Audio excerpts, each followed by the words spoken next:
So, paano naman kung binigyan tayo ng isang point lang sa line, tapos binigyan din tayo ng slope? Similar din yung gagawin natin sa kanina, kung saan magisimula kagad tayo sa dito. Kung saan, since given na yung isang point, input mo na lang yung values nila dito, yung coordinates. Tapos, since alam natin yung m, lagay na natin dito.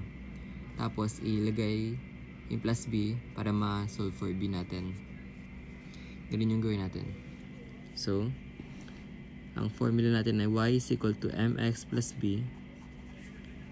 Itong 4 at 2, input natin sa x and y.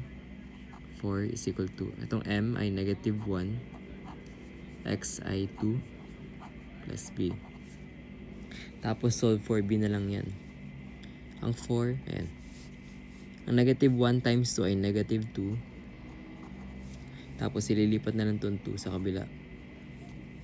Magiging positive 2.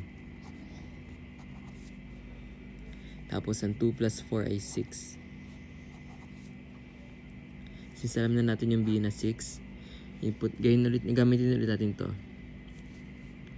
Pero this time, di natin lalagyan ng values yung y tapos x. So, m natin yung negative 1. X. Ayan, 6 yung b natin plus 6.